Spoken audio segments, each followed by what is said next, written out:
So Microsoft was kind enough to allow me the chance to play South of Midnight a little bit early, and unfortunately, I gotta be honest with you, I do not think that this game is going to come together quite well. The main criticism that I have is that combat just doesn't feel good. You have pretty basic light attacks, you can push and pull things, you can freeze things in time, but I don't feel like the enemy combatants do a good job of telegraphing when you're supposed to be countering or dodging away from them. By the end of combat, I kind of get it, but it all just feels really, really clunky. Platforming is a little bit better. I'll get into that in just a second, but on the combat front, if this is the basis of the combat, I don't see it drastically improving later in the game, and I'm left just wondering why it's like this. And while I only got to play a small portion of the game, a lot of the game left me feeling that way.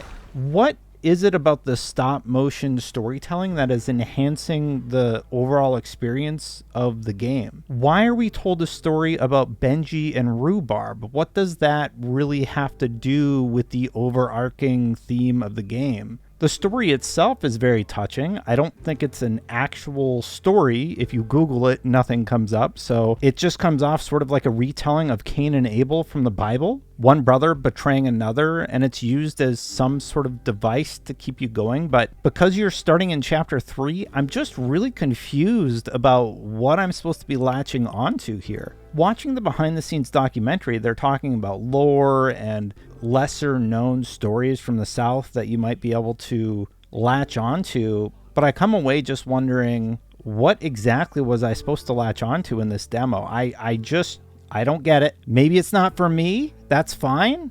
I hope people like it more than I did, but there's some issues here. Platforming mostly feels good, but the whole experience from the get-go, it just feels really clunky.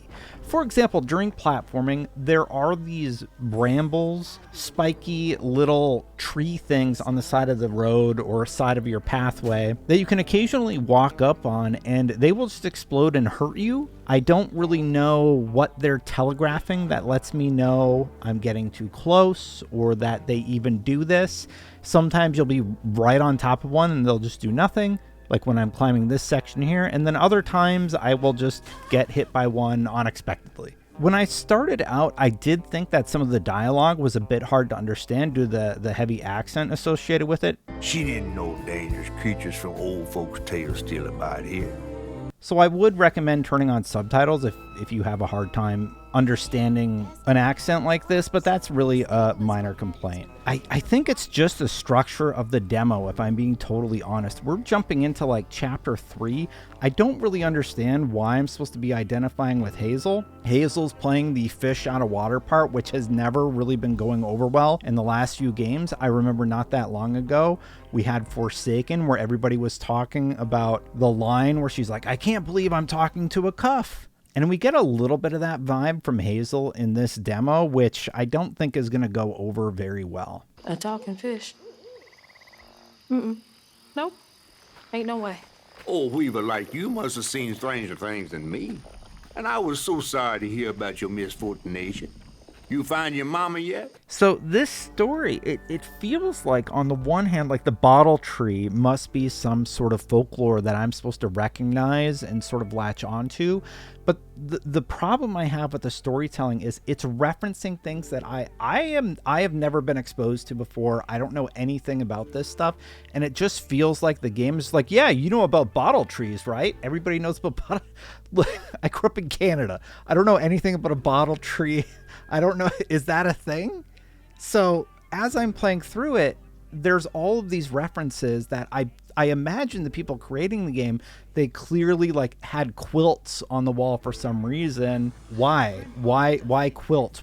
Who is this person that I'm chasing? I'm left with a lot of questions, but it's all encapsulated within this platforming that just feels okay, and combat that honestly just feels bad. The combat isn't good, and it really just needs to be reworked. I had really high hopes for this. The biggest takeaway that I can muster that is positive are that the Benji and Rhubarb story is sad. It definitely struck a chord with me because, you know, I have kids and I'm just like, oh man, you don't want your kids to like not like each other. You want them to love each other. And it's a story about like brother rivalry taken to a drastic extent. So it kind of made me sad seeing how that all played out. But at the same time, what the heck did that have to do with the whole mission of freeing the fish? How did the fish get caught by the tree? Why am I in this world? Why is Hazel's mom mentioned? Like, it is a very strange demo.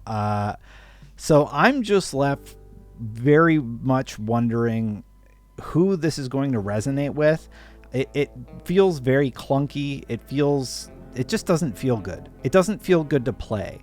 So the story elements could be the best story elements in the world, but getting to sit down here and be thrown into chapter 3 of this world where Hazel doesn't even seem to really know what's going on in the world either, I'm also left wondering, what is going on here? Why are we suddenly being treated to a musical in the middle of this very short adventure?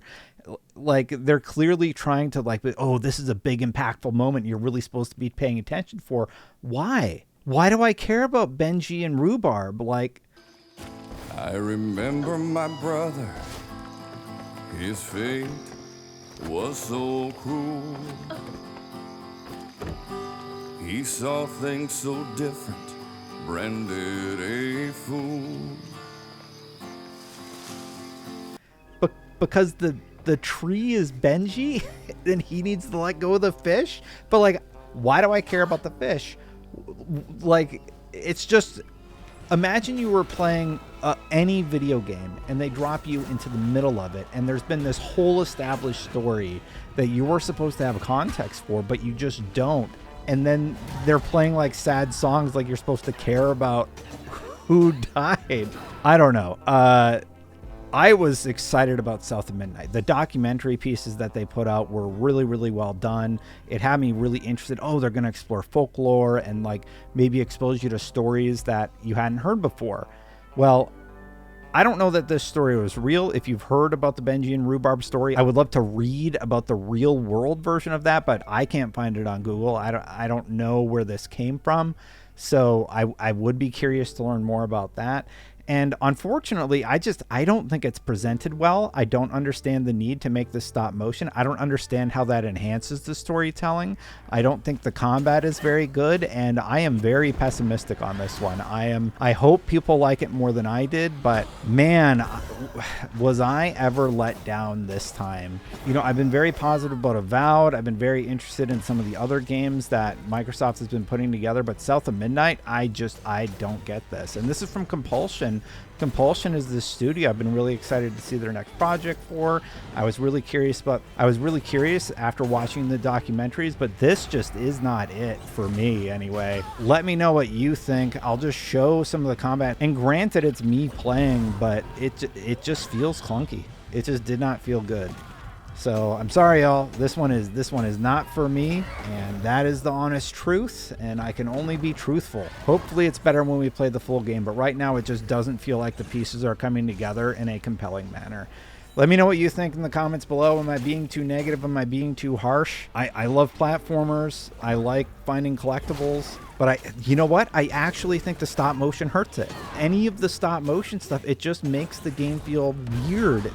Something just feels off about the whole experience. Maybe I'm crazy. Anyway, thanks for watching, everybody. Let me know what you think in the comments below, and I'll see you for the next one. Bye for now. A huge thank you to all of the members who support. A huge thank you to the platinum backers like Christopher, Inner Machine, Philoroni, Savage, Spingetter, and the Scarecrow 121. If you want to support, you can do so over on patreon.com/SaveStatePlus.